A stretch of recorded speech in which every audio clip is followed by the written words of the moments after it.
నమస్తే. నేను మీ బాబీ వర్ధన్. బీబీసీ వాయిస్ ఛానల్లోని ఓల్డ్ ఈజ్ గోల్డ్ వెండితెర ముచ్చట్లు కార్యక్రమానికి స్వాగతం. ఇవాళ ఇంకో చైతన్యవంతమైన సినిమా గురించి మీతో నేను మాట్లాడటానికి వచ్చాను. జమీందారీ వ్యవస్థ నిర్మూలనకు దోహదం చేసిన ఆ సినిమా పేరు రైతు బిడ్డ. గూడవల్లి రామబ్రహ్మం నిర్మాతగా, దర్శకుడిగా నిర్మించిన మరో విప్లవాత్మక చిత్రం రైతు బిడ్డ. జమీందారీ వ్యవస్థకు వ్యతిరేకంగా ప్రజలు పోరాటాలు చేయడానికి ప్రేరణగా నిలిచిన చిత్రం రైతు బిడ్డ. ఆ సినిమా గురించే మనం ఇవాళ మాట్లాడుకోబోతున్నాం. ఈ సినిమా మీద అది 1939 ఆగస్టులో రిలీజ్ అయిన ఈ సినిమా మీద బ్రిటిష్ ప్రభుత్వం నిషేధం విధించింది. అంటే నిషేధానికి గురైన మొట్టమొదటి సినిమాగా రైతు బిడ్డ రికార్డు సృష్టించింది. ఇక ఈ సినిమాలో గతంలో మాలపిల్ల తీసిన గూడవల్లి రామబ్రహ్మం గారు, అదే సినిమాలో పనిచేసిన దాదాపు అందరూ టెక్నీషియన్స్ని ఈ రైతు బిడ్డ సినిమాలో కూడా ఉపయోగించారు. అంటే రచన త్రిపురనేని గోపీచంద్ గారు, అలాగే తాపి ధర్మారావు గారు, గూడవల్లి రామబ్రహ్మం గారు, మల్లాది విశ్వనాథ కవిరాజ్ గారు కూడా ఆ కథా రచనలో పార్టిసిపేట్ చేసినట్టుగా మనకి సమాచారం. ఇక నటీనటుల విషయానికి వస్తే, అప్పట్లో రంగస్థల కళాకారుడిగా ప్రజల గుండెల్లో నిలిచిపోయిన బళ్ళారి రాఘవ చేత గొప్ప పాత్ర వేయించారు. అతనే ఈ సినిమాలో హీరోగా అనుకోవాలి. గిడుగు సీతాపతి, ఎంసి రాఘవన్. ఆశ్చర్యం ఏంటంటే కొసరాజు రాఘవయ్య చౌదరి కూడా ఈ సినిమాలో ఒక ప్రధాన పాత్ర పోషించారు. ఇక సూరిబాబు గారు, భీమవరపు నరసింహారావు గారు, అదే మ్యూజిషియన్ ఉన్నారు కదా ఆయన, ఐశ్వర్యలక్ష్మి.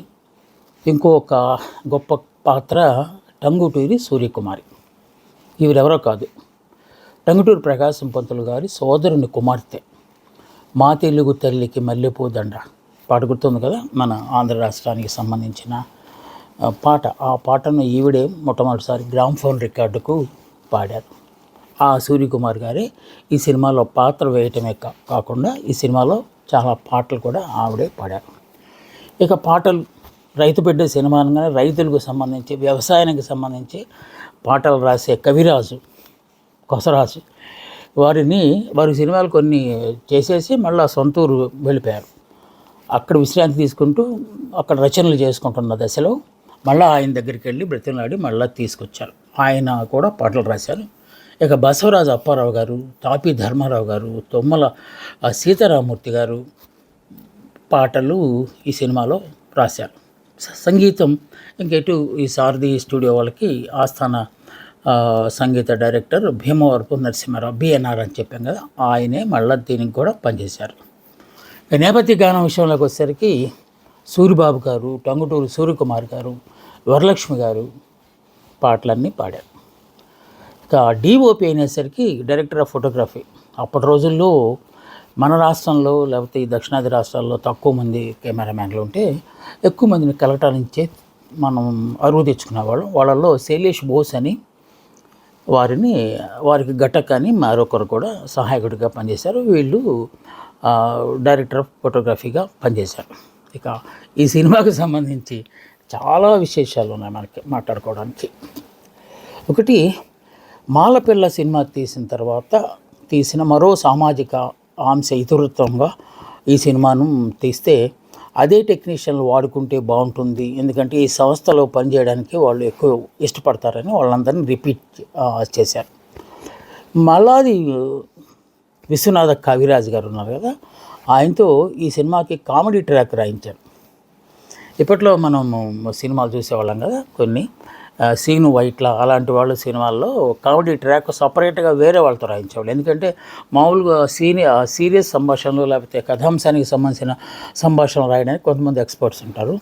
కామెడీ రాయడానికి అప్పట్లో అప్పలాచారి అని ఒక ఆయన ఉండేవారు, చాలా సినిమాల్లో ఆయన కామెడీ ట్రాక్ రాసేవారు. సో అలాగే ఈ సినిమాలో మల్లాది విశ్వనాథ కవిరాజు గారు అని వారితో కామెడీ ట్రాక్ రాయించడం మొట్టమొదటిసారి స్టార్ట్ అయిపోయింది. ఇక కొసరాజు గారు తెలిసిందే, కొసరాజు గారిని ఊరు నుంచి తీసుకొచ్చి ఆయనతో పాటలు రాయించడమే కాకుండా రామిరెడ్డి అని ఒక ప్రధానమైన పాత్ర ఆయనతో వేయించారు. ఎందుకంటే వసుధ ఆయన పంచికట్టు ఇదంతా రైతులాగానే ఉంటారు, అందుకని ఆ పాత్ర చాలా అంటే పెద్దదే, మరీ చిన్న పాత్ర ఏం కాదు, వేయించారు. ఇక ఉద్యమ నేతగా అంటే కథానాయకుడిగా ఎవరైతే బాగుంటుందని అనుకుంటున్నప్పుడు అప్పట్లో రంగస్థానంలో చాలా క్రేజ్ సంపాదించుకున్న బళ్ళారి రాఘవాచార్య వారిని తీసుకొచ్చి ఈ సినిమాలో ప్రధాన పాత్ర రైతు పాత్ర వేయించారు, ఉద్యమ నేత పాత్ర వేయించారు. ఆయన ఆ పాత్ర వేయటంతో పాటు చాలా ప్రశంసలు, అంటే బళ్ళారి రాఘవ బళ అని అందరూ అనుకునేలాగా ఆ సినిమాలో నటించారు. ఇక కొమ్మూరి పద్మావతి గారని ఆవిడతో కూడా ఒక పాత్ర వేయించారు. ఆవిడ కూడా రంగస్థలం నుంచి వచ్చారు. ఈ కొమ్మూరి పద్మావతి ఎవరో కాదు, ఆ తర్వాత కాలంలో కొమ్మూరి సాంబశివరావు గారని ఒక నవలిస్ట్ ఉన్నారు కదా, చాలా నవలు రాశారు ఆయన, వారి మదర్ అమ్మగారు ఆవిడ కూడా ఈ సినిమాలో ఒక పాత్ర వేశారు. ఇందాక మనం చెప్పుకున్నట్టు ప్రకాశం పంతులు గారి టంగుటూరి ప్రకాశం, ఎందుకంటే ఉద్యమ నేపథ్యం, ఎందుకంటే స్వతంత్ర ఉద్యమంలో ఆ కుటుంబం అంతా పార్టిసిపేట్ చేశారు కనుక అలాంటి వారైతే బాగుంటుందని టంగుటూరి సూర్యకుమార్ అంటే ఉభయతారకంగా ఆవిడ నటించగలరు, అలాగే పాడనుగలరు అని చెప్పి కాకపోతే ఆవిడకి అప్పుడు కేవలం 14 సంవత్సరాల వయసు మాత్రమే. వయసుకు మించిన పాత్ర వేస్తే మేకప్లో ఎలాగోలాగా మేనేజ్ చేసి ఆ పాత్ర వేయించారు. సో జమీందారీ వ్యవస్థకు వ్యతిరేకంగా ఈ సినిమా తీయటం, అంటే బొగతలు, భూస్వాములు, జమీందారులు, అప్పుడు రాజాలు ఉండేవారు కదా, చల్లబల్లి రాజా, బొబ్బిలి రాజా, వెంకటగిరి రాజా, ఇలా రాజాలు ఉండేవారు కదా. సో ఆ రాజులు వ్యవస్థ అంటే జమీందారీ వ్యవస్థకు వ్యతిరేకంగా ఈ సినిమా తీసి రైతే రాజు అనిపించడం కోసం ఈ సినిమా తీశారు. అయితే ఆ సినిమాని ఎలాగైనా ఆపేయాలి, అంటే షూటింగ్ చేస్తున్నప్పుడే ఈ రాజులకి తెలిసిపోయింది ఏంటి ఈ సినిమా సంగతి అని. సో ఆ సినిమాని ఎలాగైనా ఆపేయించాలని చెప్పి ట్రై చేశారు, కానీ అప్పటికే సెన్సార్ పూర్తయిపోవటం వెంటనే ఆ సినిమా రిలీజ్ కూడా చేసేశారు. సో ఆ విధంగా కొంత వెసులుబాటు కలిగింది ఆ సినిమాకి. ఇక రైతులను పట్టి పీడిస్తున్న జమీందారీ వ్యవస్థకు వ్యతిరేకంగా రైతు బిడ్డ తీయడంతో వెంకటగిరి జమీందారు, అలాగే బొబ్బిలి జమీందారులు వీళ్ళు ఈ సినిమా ప్రింట్లను కొన్ని చోట్ల తగలబెట్టించారట. ఎందుకంటే వాళ్ళు ఆపేయాలని చూశారు, ఆపకపోవడంతో వాళ్ళు ఆ ప్రింట్లనే తగలబెట్టారని చెప్పారు. అల్లర్లు సృష్టించి ఈ అల్లర్లు ఇంకా పెరిగిపోతే అన్రెస్ట్ చేస్తుంది, సమాజంలో ఘర్షణలు చెలరేగుతాయని చెప్పి బ్రిటిష్ వాళ్ళను ఎలాగోలాగా నమ్మించి ఒప్పించి ఈ సినిమా ఈ సినిమాని ఆపేసేలాగా, అంటే నేను నిషేధం విధించేలాగా వాళ్ళు ప్రయత్నాలు చేసి సఫలీకృతులు అయ్యారనే చెప్పాలి. ఎందుకంటే నేపథ్యం అంతా ఏంటంటే జమీందారీ వ్యవస్థకి వ్యతిరేకంగా పోరాడి వాళ్ళ మీద విజయం సాధించడమే ఈ కథాంశం. అంటే రైతులే విజయం సాధించే కథాంశం, దాంట్లో ఎన్నికలు, రాజకీయాలు ఇవన్నీ ఉన్నాయి. సో అందువల్ల ఇది డెఫినెట్గా ప్రొవోకేటివ్గా ఉంటుంది, ప్రజలను రెచ్చగొట్టేలాగా ఉంటుందని చెప్పి వాళ్ళకి బ్రిటిష్ వాళ్ళకి మన వాళ్ళు ఏది చెప్పినా, ఎక్కువ మంది బ్రిటిష్ వాళ్ళు మన పాలిస్తున్న రోజుల్లో ఎక్కువ తప్పులు చేయడానికి ప్రధాన కారణం మన వాళ్ళే. సో ఈ మన వాళ్ళే వాళ్ళతో ఈ సినిమా మీద నిషేధం విధింపజేశారు. ఆ తర్వాత కాలంలో మద్రాస్ అసెంబ్లీలో టంగుటూరి ప్రకాశం పంతులు గారి జమీందారీ వ్యవస్థ నిర్మూలనకు ఒక బిల్లు తీసుకొచ్చారు, అంటే చట్టం చేసేశారు. అంటే అప్పట్లో చాలామంది అనుకున్నారట జమీందారీ వ్యవస్థ పోవడానికి ఈ సినిమా ప్రభావం చాలా ఉంది అని చెప్పి. మనం అనుకుంటాం, గతంలో కూడా మాట్లాడుకున్నాం మనం, సినిమా అంటే కేవలం వినోదం పంచడమే కాదు, కాసేపు నవ్వుకుని లేకపోతే సేద తీరి వచ్చేయటం కాదు. సినిమా చూసిన తర్వాత ప్రజలు ఆలోచించాలి, సమస్యల పట్ల సినిమాలు తీస్తే ఆ సమస్య పరిష్కారానికి ప్రజలు ఎంతో కొంత సమాయత్తం కావాలి అనే ఒక సామాజిక స్పృహతో అప్పట్లో సినిమాలు తీశారు. సో వాటిల్లో ఈ రైతు బిడ్డ ఒక సినిమా. అందువల్లనే టంగుటూరి ప్రకాశం పంతులు గారు ఈ సినిమా ప్రేరణతోనే, వారి అమ్మాయి కూడా నటించింది కదా, వారి సోదరుని, తప్పనిసరిగా ఆ సినిమా చూసింటారు. చూడటం వల్ల దీనిలో న్యాయమైన కోరికలే ఉన్నాయి. రైతులు తాము పండించిన దాన్ని జమీందారుల దగ్గర బానిసలుగా ఉండటం ఏంటి అని చెప్పి ఆయన కూడా అనుకుని ఈ జమీందారీ వ్యవస్థనే రద్దు చేసే ఒక బిల్లుని అసెంబ్లీలో ప్రవేశపెట్టి తీసుకొచ్చారు. సో అంత ప్రభావాన్ని చూపెట్టింది సినిమా, అంటే ఇన్ఫ్లుయెన్స్. అంటే అందుకే మనం సినిమాని జగాంటిక్ మీడియా అంటాం, అంటే చాలా శక్తివంతమైన ప్రసార మాధ్యమం అంటాం. సినిమాల వల్ల ఫైట్లు చేస్తారు, అఫ్కోర్స్, సినిమాల వల్ల ప్రేమలో పడతారు, సినిమాల వల్ల స్టైల్స్ నేర్చుకుంటారు. కానీ అప్పట్లో సినిమాల వల్ల మంచి ప్రభావం పొంది, అంటే స్ఫూర్తి పొంది మంచి సమాజ స్థాపనకు సినిమాలు బాగా పనిచేసేవి. ఆ సినిమాలో ఇంకొక విచిత్రమైన విషయం అంటే, ఓ కుర్రాడిని సారథి స్టూడియోస్కి వాహిని స్టూడియో తాలూకు వాళ్ళు తీసుకొచ్చారట. చాలా పలచగా ఉన్నాడు, అదే బక్క పలచగా ఉన్నాడు, ఇతనే పనికి వస్తాడని గోడవల్లి గారు అన్నారంట. ఇప్పుడు కాదులే, తర్వాత ఎప్పుడైనా చూద్దాము, ఇంకా నేను ఫ్యూచర్లో కూడా సినిమాలు తీస్తాను కదా, అవసరమైతే దాంట్లో పెట్టుకుంటానులే అని చెప్పి వెళ్ళిపోమన్నారంట. ఒక 15 ఏళ్ల కుర్రాడు. ఆ కుర్రాడు ఎవరో తెలిసిన అక్కినేని నాగేశ్వరరావు గారు. సో అక్కినేని నాగేశ్వరరావు గారిని మొట్టమొదటిసారి రిజెక్ట్ చేసిన డైరెక్టర్గా గోడవల్లి రామబ్రహ్మం గారికి మంచి పేరు ఉందన్నమాట. ఆ తర్వాత ఆయనతో చాలా సినిమాలు తీశారు, గొప్ప హీరోగా తయారు చేశారు.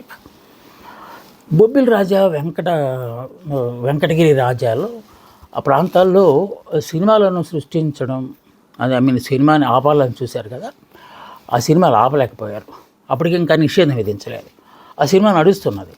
అలాంటి పరిస్థితులు ఏం చేయాలి అని చెప్పి మా మీదనే ఇది కత్తి తీసిన సినిమాలాగా ఉంది కనుక డైరెక్టర్ నిర్మాతల మీద పరువు నష్టం దావా వేశారు. అంటే ఏదే విధంగా ఈ సినిమాని డిస్టర్బ్ చేయాలా అనేది వాళ్ళ కాన్సెప్ట్ లాగా కనిపించింది ఆ రోజుల్లో.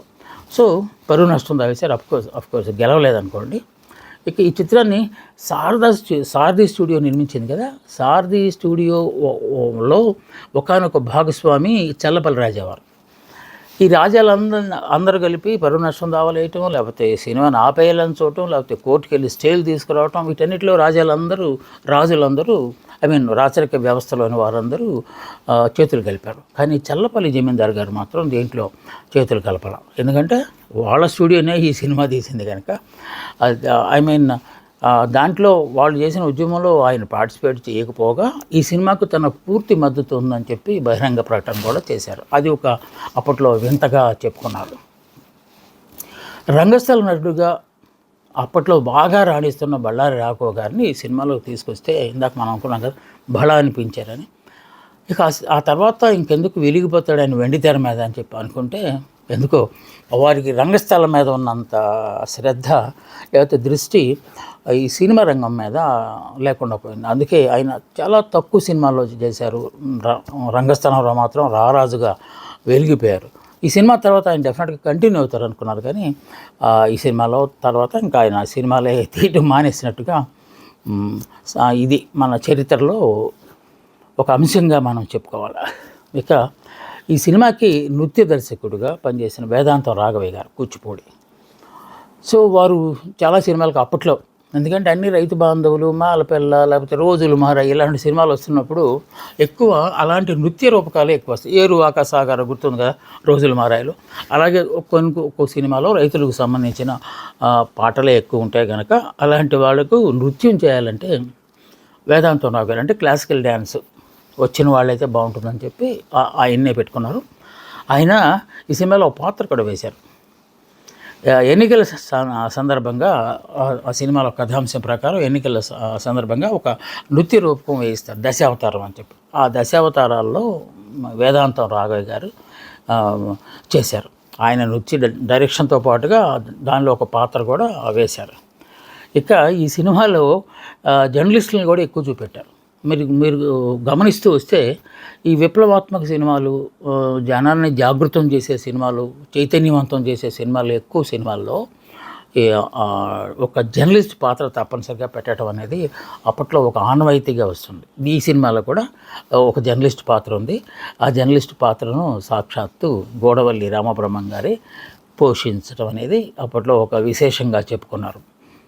మనకి ఈ రెడ్డి రాజులు వీళ్ళందరూ ఉన్న సమాజంలో ఇలాంటి సినిమాలు తీస్తున్నప్పుడు కొంత జాగ్రత్త వహించాలి, మీడియా సపోర్ట్ తప్పనిసరిగా తీసుకోవాలి అనే దాంట్లో ఆ చిన్న కీలకమైన అంశాన్ని కథలో ఎక్కడో ఒక చోట చూపించి మీడియాను కూడా ఆ మీడియా సహాయంతోనే ఇది సాధ్యమైంది అని నిరూపించే ప్రయత్నాలు అప్పట్లో విప్లవాత్మక ఈ చైతన్యవంతమైన సినిమాల్లో ఒక భాగంగా మారిందని చెప్పి ఈ సినిమాను అప్పట్లో రైతు బాంధవుడుగా, రైతులకు మేలు చేసే వ్యక్తిగా పేరుగన్న మద్రాస్ ప్రొవిన్సీ ప్రధానమంత్రి మునిస్వామి నాయుడు గారికి ఈ చిత్రాన్ని అంకితం చేశారు.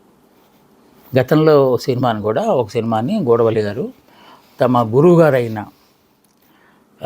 ఈయన ఎవరు మన కాశీనాథుని నాగేశ్వరరావు పంతులు గారికి అంకితం చేసినట్లుగానే ఈ సినిమాను కూడా రైతు బాంధవుడుగా, అంటే ఎవరో పడితే వాళ్ళకి అంకితం, లేకపోతే డబ్బులు ఇచ్చిన వాళ్ళకి అంకితం కాదు, మన ఈ కథాంశానికి సంబంధించి ఏదైనా కొంత మేలు చేసిన వ్యక్తులకే అంకితం ఇవ్వటం అనేది ఆనవాయితీ అప్పట్లో. సో మునిస్వామి నాయుడు గారు మద్రాసు ప్రొవిన్సీలో ఒక ప్రైమ్ మినిస్టర్గా ఉన్నారు, అప్పుడు ప్రధానమంత్రులు. ఎందుకంటే అవన్నీ చిన్న చిన్న రాజ్యాల్లాగా ఉండే కనుక సో వారికి ఈ సినిమాని అంకితంగా ఇచ్చారు.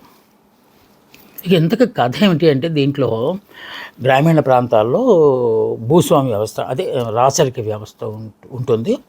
రైతులకి ఆధీనంలో పొలాలు ఏమి ఉండటానికి వీల్లేదు, అవన్నీ రాజుల ఆస్థానంలోనే ఉంటాయి. రాజుగారి పర్యవేక్షణలో జరుగుతూ ఉంటాయి. కావాలంటే వాళ్ళు కౌలుకి ఇస్తారు. ఇదంతా జరుగుతున్న నేపథ్యంలో అక్కడ కొంత రెవల్యూషన్ వచ్చి, ఎంతకాలం మనం ఇలాగా వేరే వాళ్ళ దగ్గర పనిచేస్తాం, మనకు కూడా రావాలి అని చెప్పి అది చేయాలంటే, అది సాధించాలంటే ఖచ్చితంగా రాజ్యాంగపరమైన దీనిలోనే మనం పార్టిసిపేట్ చేయాలని చెప్పి ఎన్నికల్లో పోటీ చేయడానికి ప్రయత్నిస్తారు రైతు బాంధవులు. సో వాళ్ళని ఎలాగైనా అడ్డుకోవాలి, అసలు ఎన్నికలకే రాకుండా చేయాలని చెప్పి ఒక నాటకాన్ని ప్రదర్శించి ఆ నాటకం దగ్గర అందరిని కూర్చోబెట్టి ఇటువైపు ఎలక్షన్ చేసుకోవాలని ఇలాగా అది తెలిసిపోవటం, ఆ కుట్రను ఛేదించి వీళ్ళు బయటకు రావటం, మొత్తం చాలా గందరగోళాలు ఉంటాయి.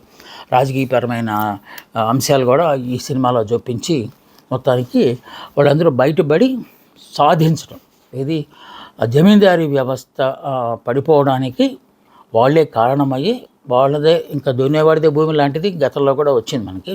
సో ప్రజలే తమను పరిపాలించుకునే ఒక సన్మార్గం వైపు నడిచే దిశగా ఈ సినిమా ప్రేరణ కల్పిస్తుంది. అది దాని కథాంశం తాలూకు, రైతు బిడ్డ తాలూకు కథాంశం. ఆ తర్వాత 1971లో ఎన్టీ రామారావు గారు వాణిశ్రీ గారితో ఇంకో రైతు బిడ్డ వచ్చింది. అది మన బిఏ సుబ్బారావు గారు దానికి డైరెక్షన్ చేశారు. కాకపోతే ఆ కథకు ఈ కథకు రైతుకు సంబంధించిన కథాంశమే కానీ ఈ రైతు బిడ్డ కథకు ఎన్టీ రామారావు గారు తీసిన రైతు బిడ్డ కథకు పొంతన అంతగా ఉండదు. కాకపోతే రెండు సినిమాలు రైతుకు సంబంధించి వచ్చినవి కనుక రెండు సినిమాలు చూడొచ్చు. దీంట్లో కూడా మంచి పాటలు ఉన్నాయి. పాటలన్నీ వారే, సూరిబాబు గారు, మన టంగుటూరి సూర్యకుమార్ గారు, స్వరలక్ష్మి గారు వీళ్ళే పాడారు. అప్పట్లో గ్రామ్ఫోన్ రికార్డ్, హెచ్ఎంవి వారి గ్రామ్ఫోన్ రికార్డు ఉండేది, ఇజ్ మాస్టర్ వాయిస్ వాళ్ళది. ఆ గ్రామ్ఫోన్ రికార్డుల్లో ఈ పాటలు వచ్చేవి. ఇప్పుడు ఆకాశవాణి గారు వాళ్ళు కూడా అప్పుడప్పుడు ఈ సినిమాలోని పాటలు వేస్తూ ఉంటారు. కాకపోతే మొత్తానికి టెక్నాలజీ పెరిగిన కారణంగా ఆ పాటలను కూడా భద్రపరిచి మొత్తానికి ఈ సినిమా ఫిల్ము మన నేషనల్ ఆర్కైవ్స్ ఆఫ్ ఇండియాలో అతి భద్రంగా దాచిపెట్టారు ఈ సినిమాని. సో ఇది రైతు బిడ్డ సినిమాకు సంబంధించి ఆ రోజుల్లో పడిన కష్టాలు, ఆ తర్వాత ప్రజలు ఈ సినిమాలు ఎలా ఇష్టపడ్డారు, దాన్ని ఎలాగా విజయవంతం చేశారు అంటే. సో సినిమా మొత్తానికి చాలా చోట్ల 200 రోజులు ప్రదర్శింపబడిన చిత్రంగా నిషేధించారు. మళ్ళా దాని మీద నిషేధాన్ని ఎత్తివేయించుకున్నారు. తర్వాత ఆ సినిమా కూడా గొప్పగా ఆడి రైతు బిడ్డ సినిమాలో చరిత్ర గ్రంథం కనుక ఉంటే సినిమా చరిత్ర గ్రంథంలో ఈ రైతు బిడ్డకు కూడా ఒక పేజీ తప్పనిసరిగా ఉంటుంది. ఇది రైతు బిడ్డకు సంబంధించిన విశేషాలు.